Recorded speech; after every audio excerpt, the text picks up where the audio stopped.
of you want to do things right? To keep up with keeping your lives tight. Tight as in being right with the truth of true insight. Who of you want to do things right? Who of you want to truly succeed in attaining all in that which is your need? To be heard by the real answerer of all deeds, the true hero of all whom pleads. Who of you really want to bow down to the true King of Kings commanding the crown? To worship the one that ever rules alone, commanding everything of creation from the seat of its throne. I just start by the opening of this program with one of the things that is most pressing in this day and time. I think about reading the stories of Jesus, for example, in the Bible. And when Ahezaah sent him out to find the Lord sheep of the house of Israel, it was always first the religious people that were the first rejectors of the message, the wisdom, the truth that was being brought forth through him by the Lord. And it is no different in this day and time as it was in the times before. But many people, like I said again, do not see themselves as a part of the people, not make the connection with themselves as a part of those people. They are the rejectors of themselves. With that being said, we look at this day and time, we have a messenger amongst us now. And Ahezaah says in the Quran, for example, when my messenger comes amongst you, give ear to him, listen to him, and help him and give out this message. But many times people, they hear, disobey, disregard, and reject the very thing of salvation which is being called to them. And I find that quite amusing and almost embarrassed because, like you pointed out, Brother Mr. And they don't identify with those people that rejected in the books and the stories that they read in their congregations when they go to their services or their particular religious studies and the like. They come away and know about the people of Noah and the people of Jesus and the people of and the Pharaoh as he faced Moses and the like, but they disconnect what's going on today, or the potential of what's, at least even the possibility that they should be mindful to listen in case wisdom is in fact coming before them. I think what happens is, in most cases, is that you have religious leaders that want to put the people on lockdown. okay, And so that's the first thing. They go out there. There was a couple of kids when I was young, in my late teenage. I remember them. We used to go to church all the time, and they came to the house and said Jesus was fishing for you. Mm-hmm. And so the congregations, the first thing they want to do is fish for you. Once they get you hook, line, they reel you in and say, this is where you is to be, this is where you're at, and you don't need to go no further, because if you do, the Lord is you're going to become other disbelievers. They turn things around to fit their own personal gain. Okay. And it is personal gain in religion. Yeah. Religion is a business in the way that it's being practiced in this day and time. Mm-hmm. You know, you get memberships so that you can keep your ministers with their pockets full, and you can keep building, and you can get more members, because the larger your establishment becomes, the more you can offer to people so that you can pull them in. So one of the things is that these people come and they get locked in, and then they see the benefits of being locked in, and it's a thing that it's not about religion. It's become a thing of survival, you know, offer somebody else's labor. And if they, you know, the ministers never say while you're in church or at the masjid, do anybody have any questions? You fully understand what I'm talking about. Yeah. They never open the door for you to question them about anything. So you just sit there, and just like children in school, if you ask them, and they don't do this in church, but if you ask people, do you have any questions? Nobody wants to make a fool out of themselves, so everybody sit with their hands down. Don't think that there's not people in the congregation that would love to question without any fear. They don't, so they become stuck. Okay. You know, they call them preachers and not teachers. Not teachers. And that's why they call them preachers. Mm-hmm. They're preachers of the religion. You see, now, if we understand that, like she said, religion is big business. Religion means your way of life. It don't matter what religion you is. You can be a religion of drinking wine and laying out on the corners or hanging out at night, doing crack, cocaine, or whatever, snatching pocketbooks or going up on mountains and, bungee jumping or whatever. That if those are the ways that you live in life, that's your religion. Right. Okay? And but in the religion of the devil, those who use the word of the eternal being of the Lord Most High for their own self-gratification, for their own purpose, a purpose and a cause that's aside from what the Lord has sent down as its supreme cause of being, of manifesting His being for mankind. They make business. Yes, this is a big business for them. But we have to understand that when if you look at it in this particular society, first of all, they're not. They can. What do the government give free? They don't tax the churches. They don't tax the churches. If the government is giving something free, the government is getting something. Oh yeah, definitely. Okay, the government not just not going to give you anything, but because the government is greedy. Politicians is greedy. They rogue. Some of them are the greatest gangsters in suits, man. Greatest thieves in suits that's leading the nation. There's some evil people. And they're greater charlatans than the preachers that's up on the podiums preaching to the people. But the thing about it is they hire them and by giving them these free things and commanding them through their hierarchy of the Christendom or whatever religion it is in this society, that they keep the people under control. Yeah. That's why they get free things, tax-free and this, that, and the other, And if they find that a minister is really doing well, making big-time money, they going after him. Yeah, when they call it, they start investigating. They start investigating the ministers, and then the Lord don't matter no more. How come you fear the Lord in one sense, and then in another sense all of a sudden you don't fear the Lord? Right. Then they start trying to break these ministers down. They can break down all of them if they want. But look how they do with the Catholic Church or the Catholic priests, as I said. They let them have a government within their government and say that they can only be judged by the Pope or Kingdom of Catholicism or whatever. Right. And they commit all these atrocities, man, from throughout the ages against the people. They are the ones who are described in the Book of Revelations as the great whores, man. Who fornicate and do all kinds of things, man. And it has been on record, it's known that they commit fornication with their nuns, and they impregnate them, and they kill the babies and bury them. They found that they buried these babies throughout the land, man, and that they sodomize the young boys, and many of them are homosexuals, and now that the Lord has given them that 42 month period of time that it explains, right? But the 42 is just some symbolism. Okay. But in this day and time where they could come out, it said that they're going to curse him, and they cursing the Lord and cursing His works, and by their actions, deeds, and their voice. It's like when the Lord has shown signs of chastisement against this world, and they say that's not from the Lord, that's from the devil. They get a devil power. Yeah. They get a devil power that the devil does not do. The devil, the devil could not exist, independent of the Lord. The Lord said, I give the devil respite. In other words, I'm going to let you live. I'm going to give you life. I'm going to continue your life. I'm not going to take you away. But you're going to serve me regardless. And the devil serves the Lord. It serves it in the negatives, on the negative side of life, but it still serves the Lord. Now, people, they choose the devil. They choose to compromise with these ministers and priests and so forth and so on in religion today, because it's like a child, What your children learn to do first? They learn to deceive their parents. Right. They cry for everything they want, and they want to be pacified. They'll sneak things and they'll do things, they'll break things up, and then they'll say, well, I don't know who did it.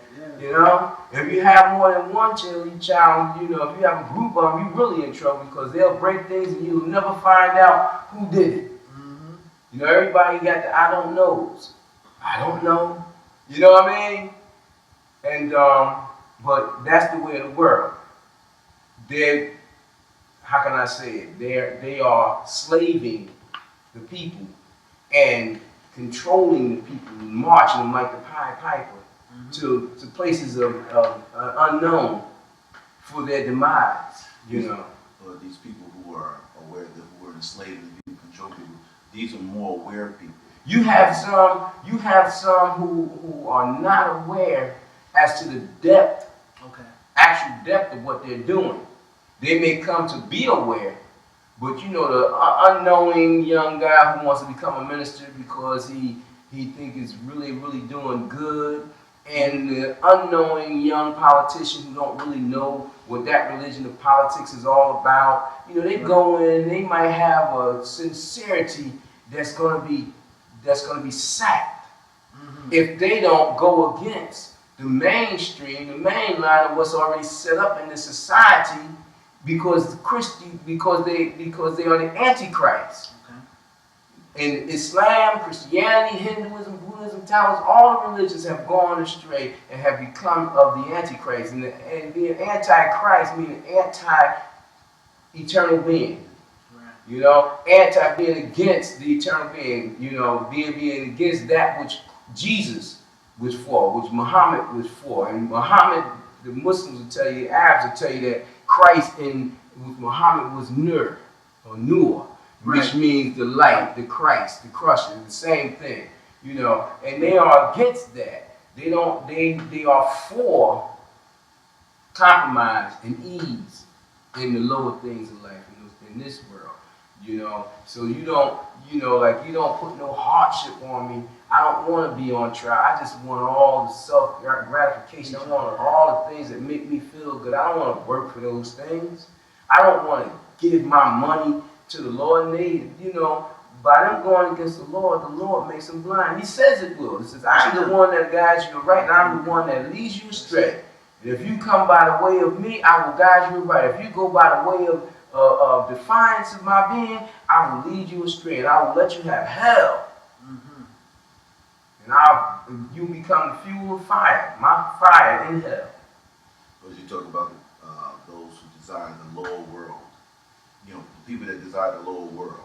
The lower world desires are everything about this physical plane of being. Everything. It's not just selective. It's not just sex or eating, gratification of eating and stuff. It's everything, your ideas and everything.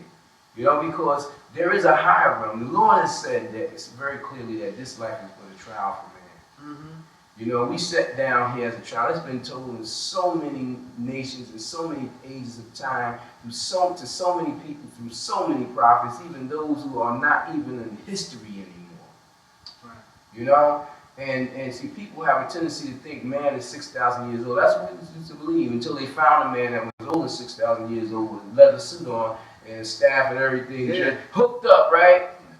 Sold clothes, sold. They're like, whoa, what is this? You know? But the Lord has revealed to me that if you want to find some real history about humanity, mankind, you know, signs of, you have to go onto the highest peaks of the mountains that used to be at the bottom of the sea. That were all parts of the land that was pushed up to the highest peaks of the mountain. This world is being evolved, and history is being erased by nature, which is the reality of the Lord. The Holy Lord is the reality of that. Eternal being is the reality of the force that makes all these things be erased. It saves what it wills. You know, like you have the archaeologists, I believe. They go and they measure trees, and they look at the layers of the trees, they look at the layers of the land, the earth, the mountains that's been opened up for them, and they study these things, and they try to predict, or they try to state what had happened in the past, and so forth and so on. They only have what's left for them. We have whole cities buried, whole countries buried under the doggone deserts. Under the deserts. The deserts used to be open plains, and some of them used to be seas. But in evolution, things have changed. Even if, they'll tell you that the continents are not in the same place they were. And they can show you how, twist it around and show you how, America itself, South America fit right in between, I believe it was the Arabian Peninsula. Mm-hmm. And that's one of the reasons they have to have the pyramids that's the same as over there. Because it was one land and it broke off and then switched around and it got a position where it's at now. For the most part, people used to try to piece together South America, the Americas and Europe and Africa, because it almost looked like it would fit, but they knew it wouldn't fit together. And then they used to say that Atlantis was right in the middle of that, which Atlantis is down there, it's sunk, but the fact of the matter is, in this breaking off, that's how lands have sank. Right. You understand? And by the continents moving on this water, and people don't realize that there's water under the continents. Mm-hmm. See, the continents isn't a solid mass that goes all the way to the center of the earth. Right. There's the center of the continent, or you understand. But there's portions that are separate from these continents, which is constantly moving on these plates and what have you. They're not locked in; they're moving. And it's funny because as the so-called scientists, they constantly go about putting their theories into practice. And they make their theories real. And I either smash them out and discover something new, like you said, or this happened. Mm-hmm. Wait a minute. So all that we told you before, disregard that. This is the new thing now. There you go. And time goes on. It's the same thing as I used to show down in religion. All that I used to bring forth to you now. The people that are in the world, they are the first one to turn away. Ain't really haven't given a full ear to the truth. If they just took time, just for a second, let me just hear what he's saying. But it hurts them. If your mother and your father taught you something that you had taken to heart, and then somebody come and start speaking against your mother and your father and what they taught you, what's the first thing you want to do? You fight. You ready to fight. Even if you don't come out physically, you ready to verbalize the fight. You got a fight going on. How dare you talk about my parents? And see, this government and these unseen powerful men who rule these nations, and these preachers who people give their whole heart to, because you ain't supposed to give your heart to a man or a woman. Right. You're supposed to give your heart to the Lord. Half the marriage in Islam is your marriage to the Lord Most High, to the reality of being. Not to a woman. That's not half your religion. Right. Half that way of life is the marriage to that, the union with that. The other half is your service in that union. But people got it misconstrued. I had it misconstrued as a young age when the ministers of Islam told us in the congregation, half your religion is marriage.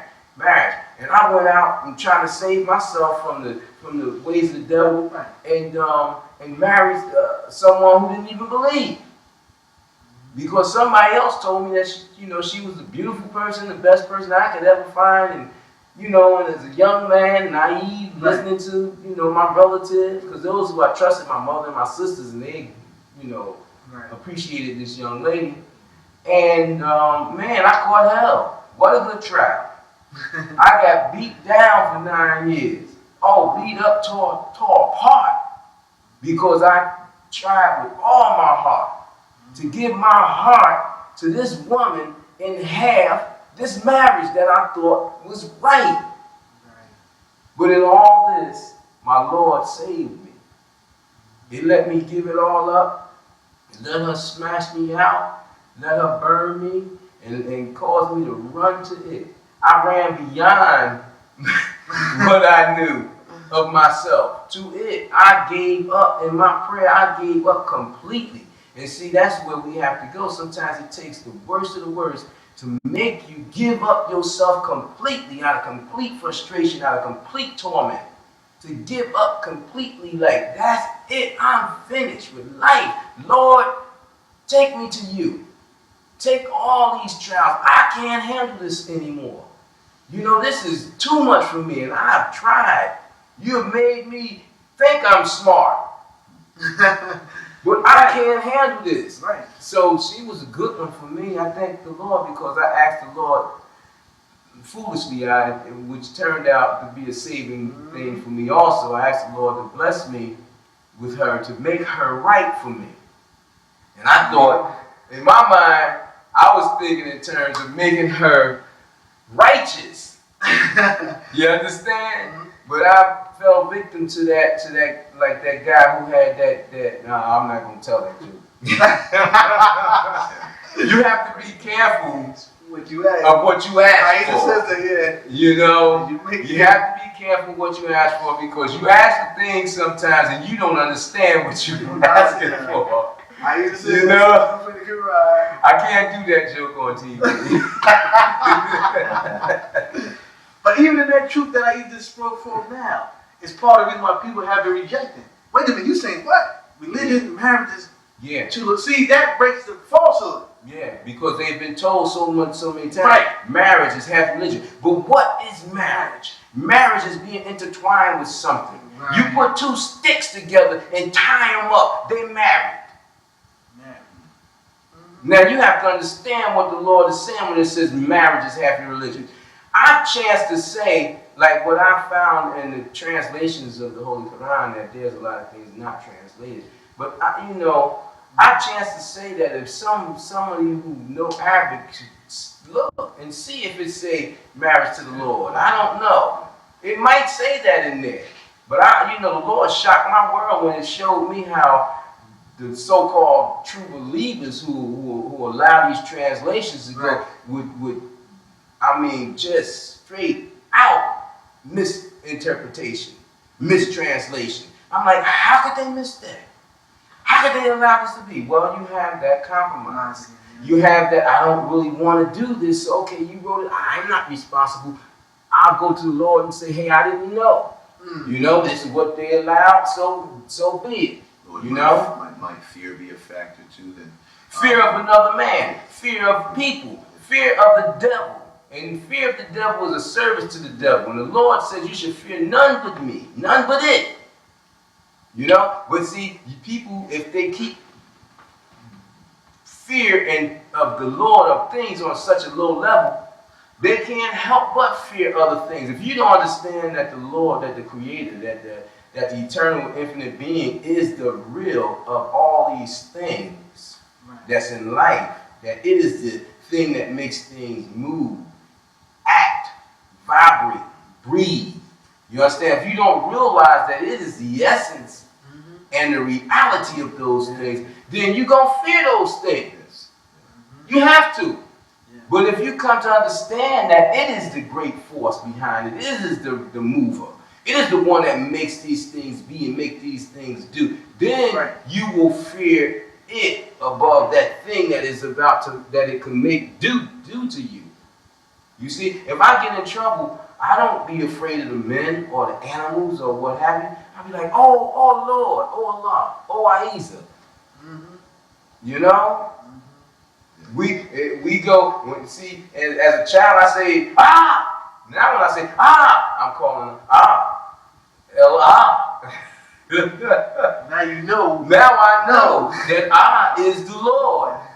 And the Lord blessed me with the remembrance of that. I remember you used to always bring up that thing about the Star Trek. I think it was you, either you.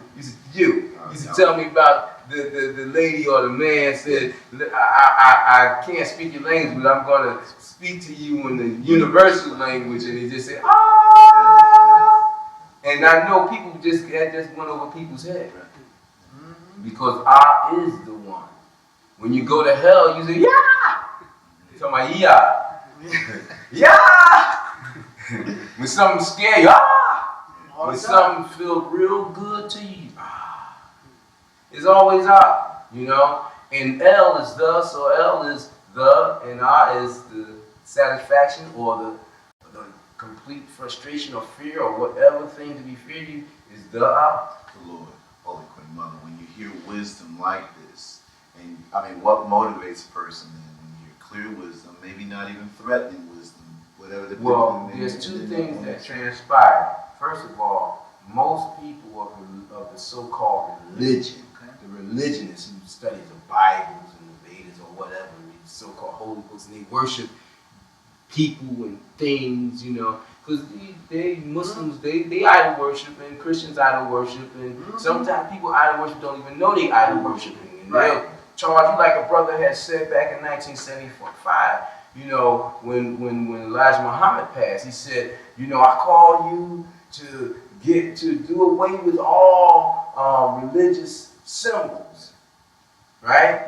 And then he raised up the United States flag, which is a religious symbol, and he raised up a picture, a flag of the Holy Quran that he had devised, which is a religious symbol. So he's a hypocrite, this particular individual. He was a hypocrite, a lying hypocrite who said, the Lord said, get rid of all these religious symbols. Or he called you to get rid of all these religious symbols. You know, and after he had affected what he had affected, he just kind of eased back from it, left it alone. You know, but yeah, man, we have to realize that the Lord is the one behind all these things, man, and this is the one to be feared. And these people, they don't want to listen to you. Right. See, they don't want to hear you. Therefore, they can't hear the wisdom. Once you start breaking truth down, or not truth, but once you start going against the grain of what they understand, right, and what they've been told to believe, that's when they close their ears. I remember not long ago I was talking to a brother I grew up with who was influenced to come into Islam under me about 35 years ago. And it's been quite a few people like that, but it was before I came to know what I know now. And now these brothers, they say they trust me, but when they hear me speaking, it's go against what they was influenced to come into before, which they know is relative to their coming through me. It shocks them. And I greeted the brother. He was glad to see me. You know, he stopped his car and he said, hey, you know, Assalamu alaikum. And then I started telling him some things. He said, I can't hear you now. Oh, please, I can't hear. No, I can't listen to this. You know? And I was just telling them some simple truth about people. One of the things is, you know, it used to be a song, Everybody Plays a Fool. Yeah. One of the things that people get into too is once they hear the truth, they want to save face. Like, I've been tricked, I've been fooled. Oh, yeah. But I don't want nobody to know that. Yeah. And that's a hard thing for them to accept and turn away from. I understand that. But some people can't accept the disappointment of knowing that this information they received from their parents was misinformation. Wow, that's just something. It's a hard thing that we have to know that time is just passes by in this good conversation. We want to thank you for tuning to an A.H.A.D moment. We want you to continue tuning because the Lord is blessing you with His truth now in this hour of the day. May you be blessed by what you heard and may you continue to tune in and watch. I thank everybody on the panel. May I use peace. And everybody in my presence. And y'all have a good evening. You want to do things right. To keep up with keeping your lives tight. Tight as in being right with the truth of true insight.